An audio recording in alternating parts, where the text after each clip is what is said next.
Everyone, आप सभी का स्वागत है आपके अपने यूट्यूब चैनल की कॉन्सेप्ट पर। जैसा कि सभी को पता है कि इस पर हिंदी की क्लास चलती थी और वो लगभग समाप्त हो चुकी है। अब जो हमारा टॉपिक है वो है बायोडाइवर्सिटी, यानी पर्यावरण हम पढ़ेंगे, एनवायरमेंटल पढ़ेंगे। एनवायरमेंटल के कई सारे टॉपिक्स हैं जिसमें से बायोडाइवर्सिटी को पढ़ना है। बायोडाइवर्सिटी में हमें पढ़ना क्या है, तो बायोडाइवर्सिटी है क्या, यानी जैव विविधता क्या है। उसके बाद जैव विविधता की खोज किसने की थी, यानी इसके बारे में किसने बताया था। खोज करने के मतलब से, यानी खोज करने का मतलब ये नहीं कि वो चीज़ें हमारी इस दुनिया में है नहीं, चीज़ें मौजूद है, हम तक नहीं पहुंची हुई है। तो जो व्यक्ति हम तक लेकर आते हैं या जो व्यक्ति उसे देखते हैं, उसे कोई नाम देते हैं, उसके बारे में रिसर्च करते हैं, तो उसको उसका आविष्कारकर्ता या उसका जनक मान लिया जाता है। तो वैसे ही देखेंगे कि जैव विविधता के जनक कौन है, यानी जैव विविधता किसने ढूंढा था। आइए बिना देर करते हुए हम अपनी क्लास की तरफ चलते हैं। हमारा आज का जो टॉपिक है वो बायोडाइवर्सिटी है और बायोडाइवर्सिटी में जैव विविधता है। जैव विविधता है क्या, तो सबसे पहले दिया गया है कि जैव विविधता क्या है। तो जीवों में पाई जाने वाली भिन्नताएं, किसी भी प्राकृतिक आवास में पाए जाने वाले जीवों में जो भिन्नताएं होती हैं वो किसी भी प्राकृतिक आवास में हो। अब जीव का मतलब या तो जीव यानी जंतु और पादप दोनों से लिया जाता है, दोनों ही हमारे लिए जीव हैं, जिसमें जंतु में मनुष्य भी शामिल है और कई सारे जानवर, यानी जितने भी हम जानवर देख रहे हैं वो सभी जंतु, और पेड़ पौधे, वनस्पति, ये सभी क्या है, तो ये सभी बायोडाइवर्सिटी ही है।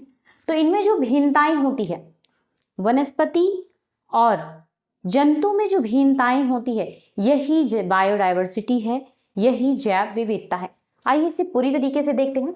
कह क्या रहा है, कहा जाता है कि जीवों में पाए जाने वाले भिन्नता किसी भी प्राकृतिक आवास में पाए जाने वाले जंगली तथा पालतू जीव कैसे भी हो सकते हैं, जंगली भी हो सकते हैं या पालतू भी हो सकते हैं। उसके बाद है जंतु एवं पादप। जंतु में सभी जंतु आ जाते हैं और पादप में जितने भी पेड़ पौधे हैं उन सभी को लिया जा रहा है कि प्रजातियों की बहुलता जैव विविधता कहलाती है।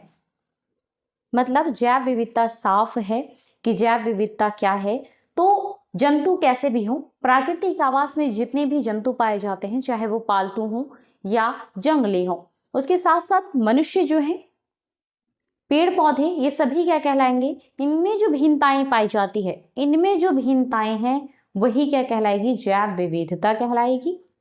भिन्नता से तात्पर्य है कि मान लीजिए कोई एक जाति हो, सपोज दैट अगर हम पादप में लेते हैं, तो अगर हम आम के पौधों को ही ले लें तो उन पौधों में कई सारी क्वालिटीज होती है। एक जाति है उसकी, एक जाति है आम, और उसमें कई सारी क्वालिटीज होती हैं। वही क्वालिटीज जो होगा वो क्या कहलाएगा, तो जैव विविधता कहलाती है। जैव विविधता क्या स्तर, तो जैव विविधता का स्तर क्या है, तो जैव विविधता के 3 स्तर होते हैं। सबसे पहला है सामुदायिक जैव विविधता, दूसरा है प्रजातीय जैव विविधता, और तीसरा क्या है, आनुवांशिक जैव विविधता। मतलब जैव विविधता के 3 स्तर हैं। पहला सामुदायिक जैव विविधता, दूसरा पहला क्या होगा, सामुदायिक जैव विविधता, दूसरा प्रजातीय जैव विविधता, और तीसरा आनुवांशिक जैव विविधता। आइए देखते हैं कि सामुदायिक जैव विविधता क्या है। सामुदायिक जैव विविधता को कम्युनिटी बायोडाइवर्सिटी कहा जाता है। यहाँ सामुदायिक जैव विविधता क्या होगा, तो सामुदायिक जैव विविधता को अंग्रेजी में हम कम्युनिटी बायोडाइवर्सिटी कहते हैं। कभी कभी कम्युनिटी बायोडाइवर्सिटी को इंग्लिश में ना लिख करके हिंदी में भी लिख दिए जाते हैं। तो आइए देखते हैं क्या है। ये क्या कह रहा है कि किसी खास वातावरण, कोई भी वातावरण हो सकती है लेकिन खास हो, कोई एक मौसम हो, मौजूद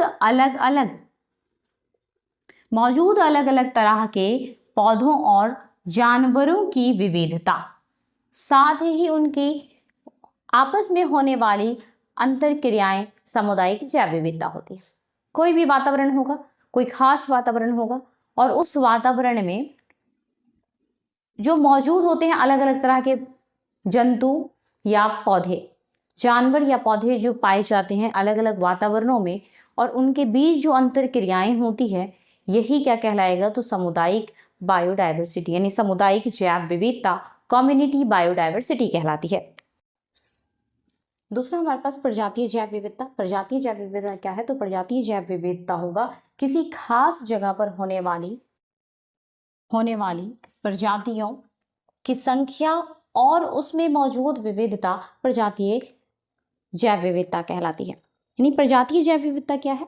तो प्रजातीय जैव विविधता कहा जा रहा है कि किसी भी खास जगह पर होने वाली प्रजातियों की संख्या और उसमें मौजूद विविधता। नहीं, किसी भी खास जगह पर अगर किसी प्रजाति और उसकी संख्या में जो परिवर्तन होता है, जो भिन्नता होती है या जो विविधता होता है, वही क्या कहलाएगा? तो वही प्रजातीय जैव विविधता कहलाती है। प्रजातीय जैव विविधता क्या होगा? तो पृथ्वी पर पाए जाने वाले जीवों में विविधता, मतलब पृथ्वी पे जो जीव पाई जा रही है उसमें जो विविधता होगा वही क्या होगा? तो वो प्रजातीय जैव विविधता कहलाएगा।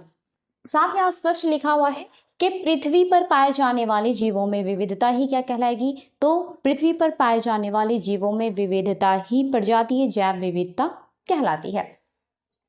दूसरी टॉपिक से हम देखते हैं यहाँ की प्रजातियां एक दूसरे से अलग होती है।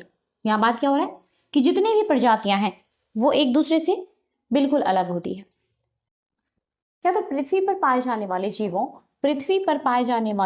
जीवों में विविधता, पृथ्वी में जो भी जीव पाए जा रहे हैं उसमें जो विविधता होगी, पृथ्वी पर जितने भी जीव हैं उसमें जो भी विविधता होगी वह क्या कहलाएगा? तो वह प्रजातीय जैव विविधता कहलाता है। अगला बात करते हैं कि प्रजातियां एक दूसरे से अलग होती है। जितनी भी प्रजातियां हैं वो सभी एक दूसरे से अलग होती है। कोई भी प्रजातियां एक सेम समान नहीं होती है, कहीं ना कहीं उसमें डिफरेंस होता है।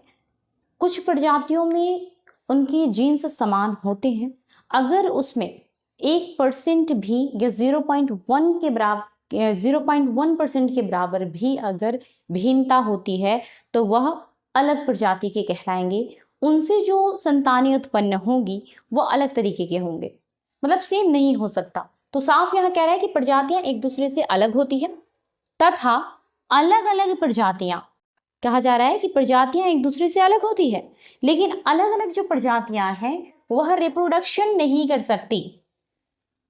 बात यहाँ पर गौर से सुनिएगा। प्रजातियां सभी अलग अलग होती है। कुछ प्रजातियों के जीन क्या होते हैं? कुछ प्रजातियों के जीन एक समान होती है, लेकिन यानी मान लीजिए कि 90% या 99% के लगभग एक समान होती है।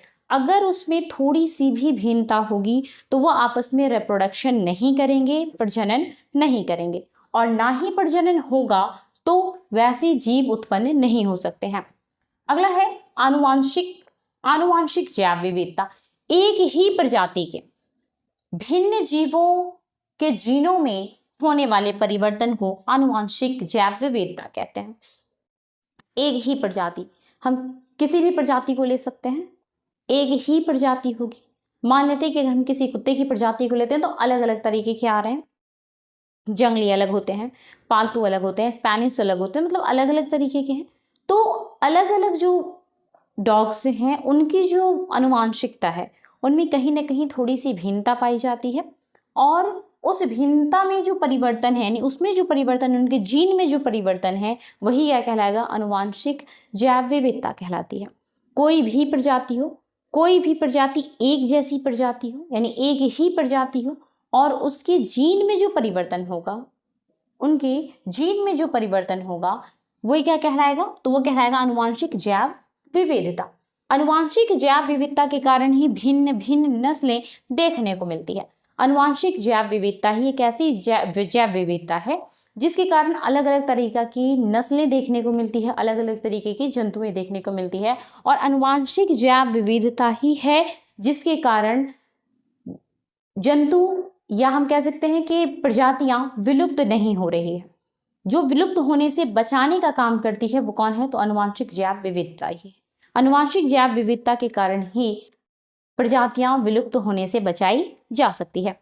यहाँ इसे भी नोट कर दिया गया है, देख लीजिए। आनुवांशिक विविधता ही किसी दूसरे पर्यावरण के अनुकूल स्वयं को ढालने में सहायता करती है। आनुवांशिक जैव विविधता ही एक ऐसी विविधता है जिसके कारण आप किसी भी पर्यावरण में हो और जिस पर्यावरण में आप रह रहे हैं उसी पर्यावरण में वो खुद को स्वयं को ढाल लेती है। ये किसका कारण है, यानी किस कारण होता है? तो ये आनुवांशिक जैव विविधता के कारण ही होता है। दूसरी बात है आनुवंशिक जैव विविधता की कि किसी प्रजाति के भीतर मौजूद जीनों में होने वाली विविधता आनुवंशिक जैव विविधता कहलाती है। साफ बात है, आनुवंशिक जैव विविधता मतलब जीनों में होने वाली विविधता या जीनों में होने वाली भिन्नता। यहाँ भी वही बात है कि आनुवंशिक जैव विविधता किसी भी प्रजाति के जीन में होने वाली विविधता ही आनुवंशिक जैव विविधता कहलाती है। तो आज के लिए केवल इतना ही, फिर मिलते हैं कल के